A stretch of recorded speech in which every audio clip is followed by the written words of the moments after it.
Piers Morgan and Susanna Reid. And I'm sure there's a logical reason why Arsenal haven't made the headlines, which I'll be taking up with the team later. Not one, not two, but three. We won goals. 3-0 and didn't make the headlines, so why don't we talk about Arsenal for a little bit? Yes, I do think they can have every single wonder goal from by Mesut, and good luck. A couple of people I want to say something to this morning. One is a young lady who I'm told is a massive fan of the programme, watches us every morning, and her name is Kaylee Llewellyn. Morning. And we just wanted to say that she's back at school now, or no, obviously not, but she's gone back to school since her thing, and then obviously now, like everybody, all schools are shut, but she's back to relative normality. So I want to say to you, Kaylee, good morning. I'm glad it all went well. Keep battling, and we'll keep trying to entertain you. Yes.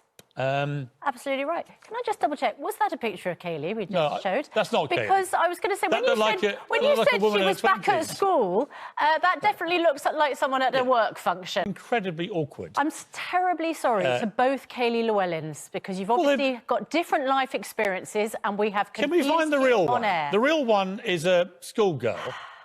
A real one who went... That looks more like the right Kaylee to me. She's a writer of Skins. Well, why on earth would you think that's who we're talking about? And now her colleagues think she's had a heart transplant. Anyway, to the young Kaylee, my apologies for showing somebody nearly 2 or 3 times your age who happens to write television drama, but you'll probably find that quite funny. It's the kind of stuff we get up to here. It's early in the morning, people make mistakes. They call it human error. I call it human departure zone. So there we are. Anyway, Kaylee, my apologies, but well done on getting through your transplant, and hope you're back with all your mates at school before too long, because you had a long time without them, obviously, in isolation. Yeah, and it's a vulnerable time, of course, if you've just had a transplant. Very, so, very. Yeah, all strength to you, and keep going. We send you lots of love. It's interesting you mentioned that, because so far more than 79 million minutes have been pledged as part of our 1 million minutes campaign.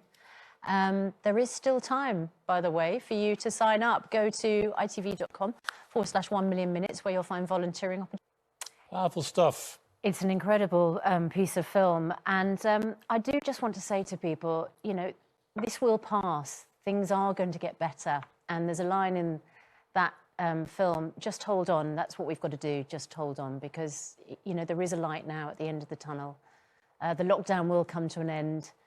The vaccination programme is making history. It is rolling out at an incredible rate. We are world-beating. More jabs going into more arms, which means that we will be safer. And we can emerge from this darkness blinking into the light. And I promise it will get better. So if you're finding it tough right now, you know, there are resources online. And Hussein Manawar puts it so perfectly, doesn't he, in that piece of film. But I promise it will get better. And it's a short film from One Fire Productions. And I've got a slight vested interest because my middle son directed it, Stanley. So good job. You and Gilbert, with your little production company, did that with Hussein. I only found out, actually, just when they nearly finished it. And then suddenly it popped up yesterday all over the internet and was on the news and everything. So well done to them. It's a beautiful piece of film. Making a real difference. It's good luck to all of you. Yeah. I want to lift people's spirits today, because if you ever wondered what us newsreaders were like when we got home, then Jeanette Reyes, who is an anchor for Fox 5 DC, and who calls herself the news lady on TikTok, has released this insight into our home life. Let's have a look.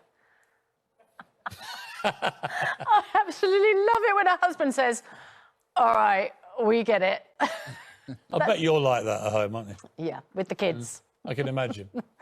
It's 5:43 and the dinner's on the table and the teenagers are still nowhere to be seen.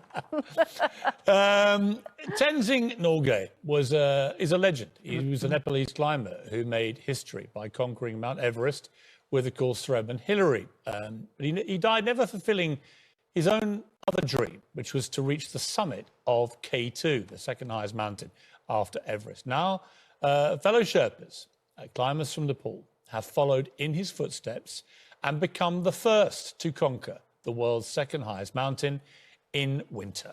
Yes, Nimsday Purja and his fellow climbers reached the summit of K2. It's known as the Savage Mountain, And they did that on Saturday, and we are going to speak to Nimsdai in just a moment. First, Kira Durkin has the incredible story of how those 10 men have made history.